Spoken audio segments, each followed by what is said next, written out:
Trapmore gang, I don't mean to alarm you, but war is imminent, okay? It's actually very scary, everything that's going on. Everybody's been so wrapped up in the Epstein files that they have taken their eyes off the prize, and they have overlooked the fact that the United States might actually be at war with a very serious, a very deadly, and a very nasty country that really doesn't have good intentions for America, or unfortunately, its own citizens. Now, some people will say that Trump is looking to start a war to distract from the Epstein files. Others will say that the Epstein files are actually just a little hors d'oeuvre for a much more deadly and dangerous political story that has been brewing. So in this video, I want to break down a few little facts and updates about this potential war with Iran that is brewing, and really just let you know what's going on, let you know what's coming, inform you guys of, I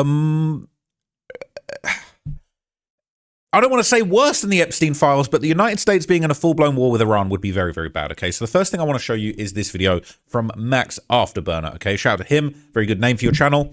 He would basically break down in this video, okay, about some of these developments that have just been happening over the past few days you might not have been aware of because you're so wrapped up in the Epstein files, Prince Andrew, all of this stuff, that you're not realizing that we're actually very close to a very dangerous and serious military clash.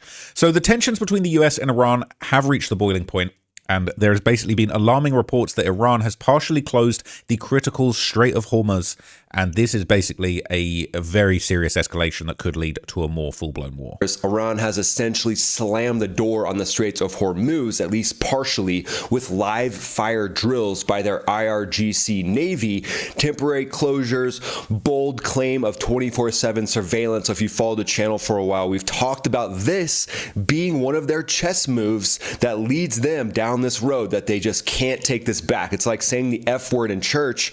You can't take this back once you start shutting down the flow of oil to the rest of the world, where a fifth of the world's oil flows through. You're basically telling the whole world, we are going to control your oil. And this is moving things to level 11. Here's some of the latest breaking news as well coming out of Iran with some bold claims. So I'll just say that. So Khamenei, the Ayatollah of Iran, has said that the US will not succeed in destroying Iran. Iran's supreme leader Ayatollah Khamenei, in one of his recent speeches, said that America has not succeeded in destroying the Islamic Republic for 47 years, and this time they will not succeed either. More headlines here. Iran partially closed the Straits of Hormuz, a vital oil checkpoint, as US talks underway. So as you can see, Iran is basically trying to strong arm some of these talks, doing some of the things that they typically wouldn't do unless there was a conflict kicking off, because they're feeling the heat. Obviously, they're feeling like something's about to go down, which is why they're just stepping up and they're trying to match and ramp up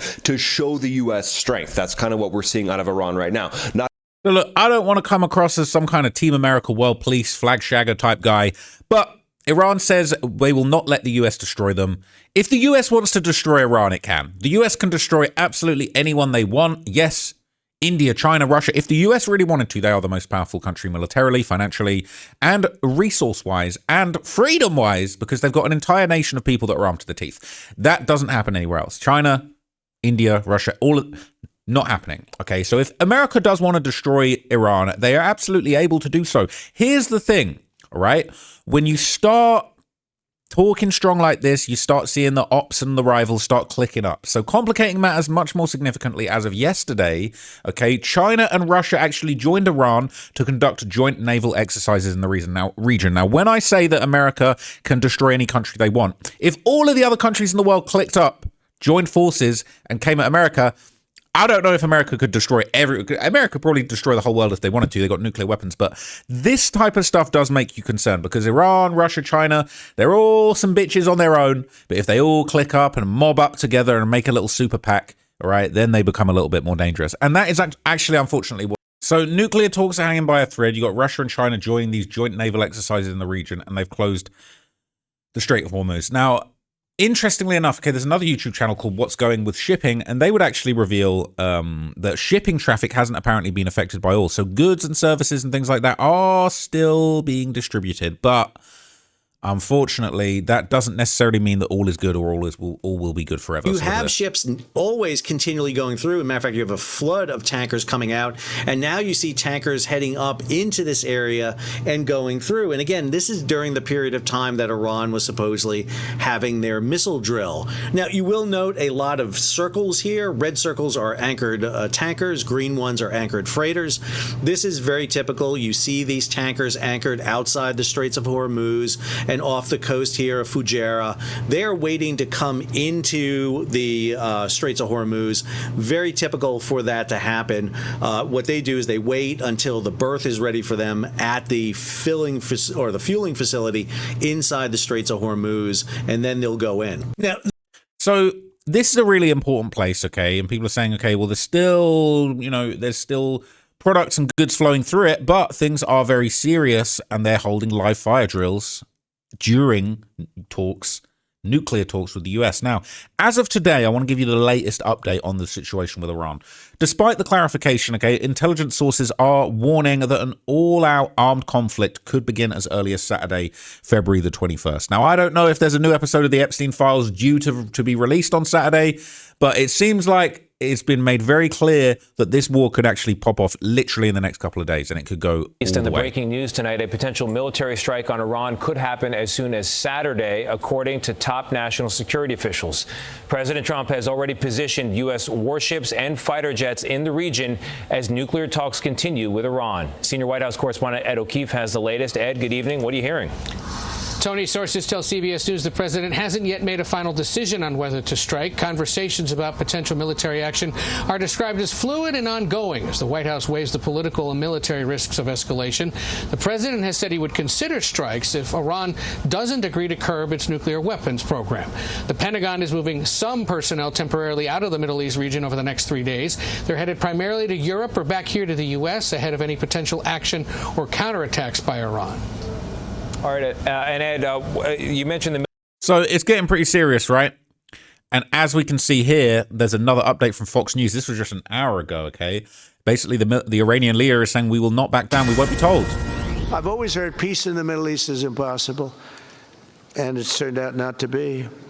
And we do have some work to do with Iran. They can't have a nuclear weapon. It's very simple.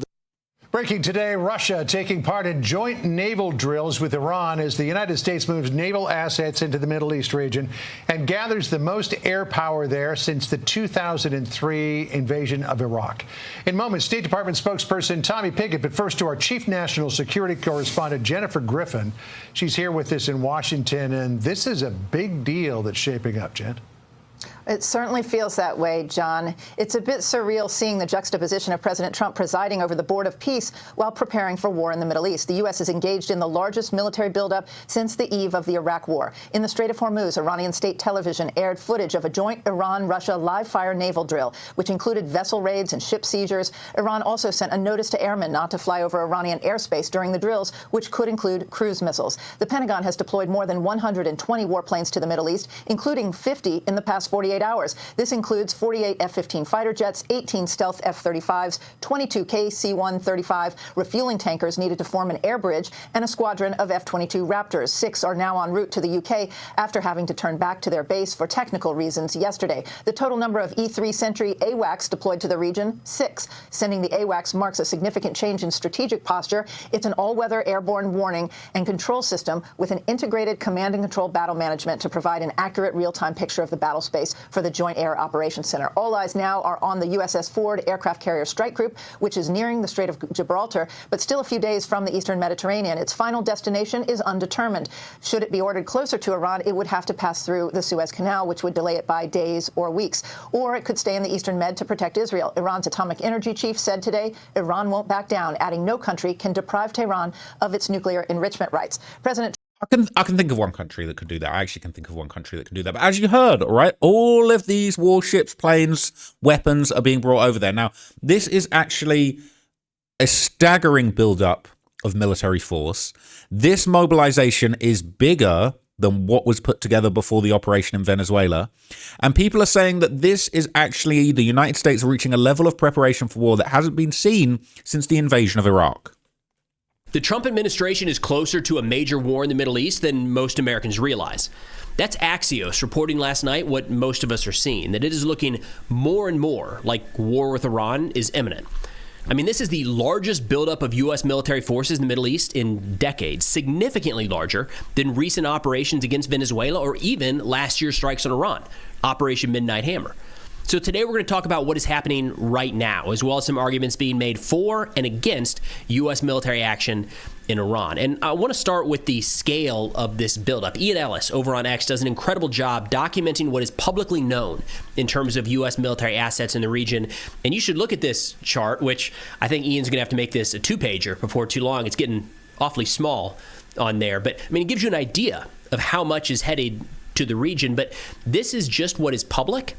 And just in the last few hours, we've already got more information that American F-22s have left the United States en route to the Middle East. The last time that they were used during Operation Midnight Hammer, they arrived in theater 4 days before those strikes were carried out, something to keep back of mind. Additionally, there is a nonstop flow of supply and logistics aircraft, be it cargo planes or refuelers, heading from around the world, mostly the United States and Europe, into the Middle East right now. The buildup there has not stopped.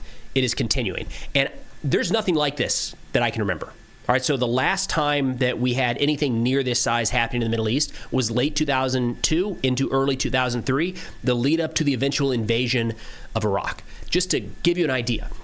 Now, one notable piece that's missing, if we're going to make that comparison from now to 2003, is the boots on ground.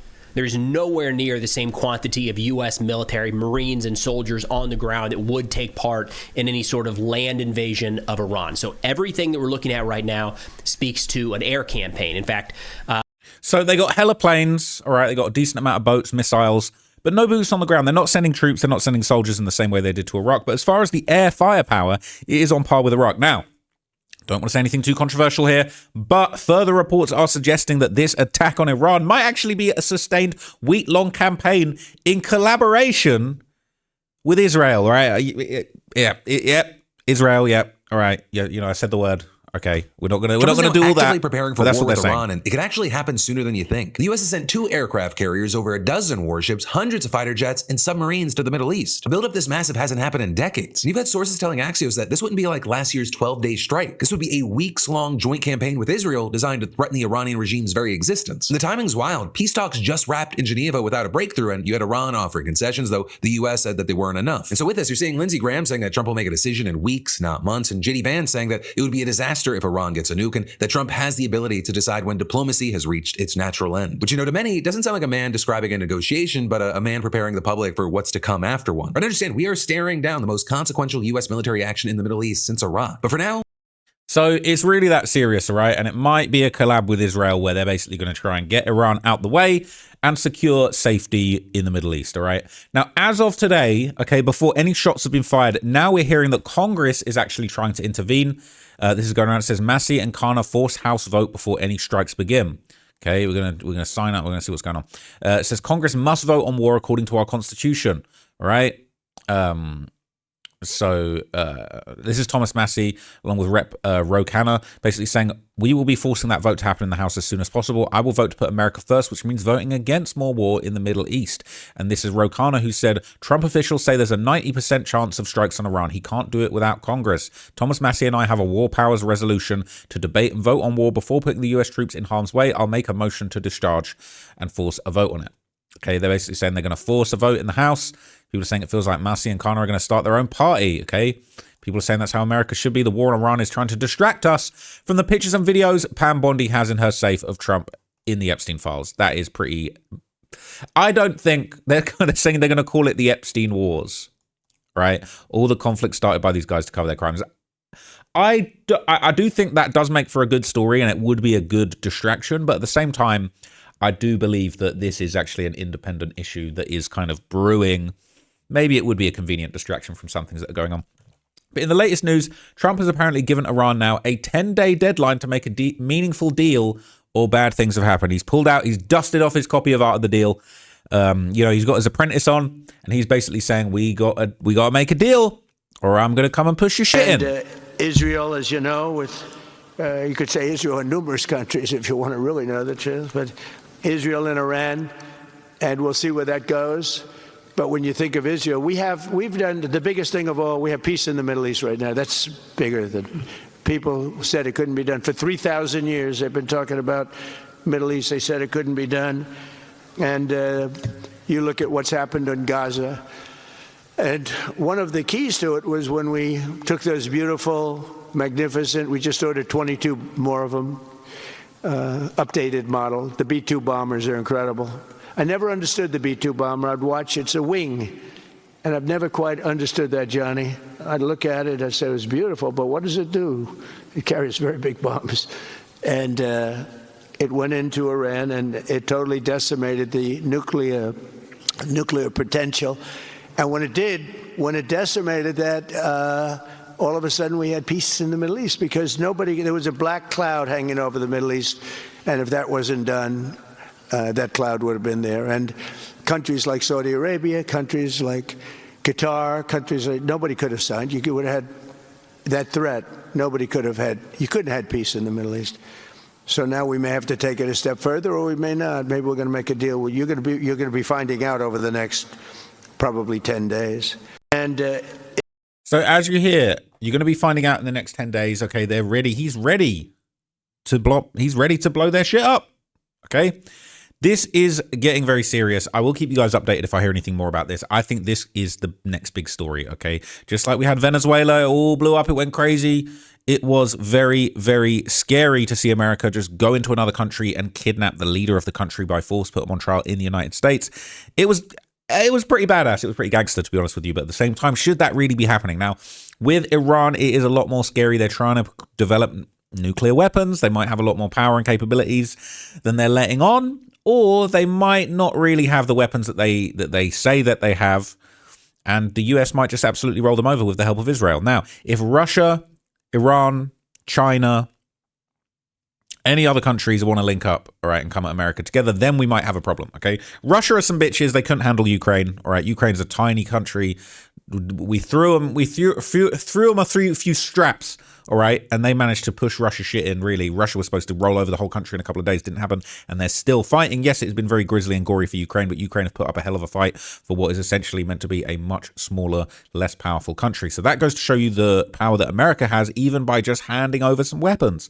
But if Russia's some bitches, Iran, some bitches. But China are the toughest guys out here other than America. And if they all click up and get behind China, then we might have a problem. But China tried to throw a little bit of bail, a little bit of weapons, a little bit of tires to Russia in the Ukraine, and didn't really work out. A lot of that Chinese material, you threw them the Temu weapons, you threw them the Temu fucking fighter jets, and they didn't really do too much. The Temu drones weren't really the one. So I also think that China isn't as powerful as they let on. But hey, what do I know? Okay, I'm just some internet dork who looks on Reddit at most things. It is what it is, okay? But I'll let you guys know what develops with this Iran war situation. I'll try and keep breaking it down to you guys in plain English so you can follow and understand what's going on. I hope you enjoyed that breakdown and at least found it helpful. I will be back with another Epstein-related video and another hip-hop related video actually today. I'm going to be mixing it up today. I'm back in the studio and I'm coming with the diversity that you know and sometimes love from me. If you're new here from the Epstein files, don't worry, I've got some more Epstein content coming for you guys today and tomorrow.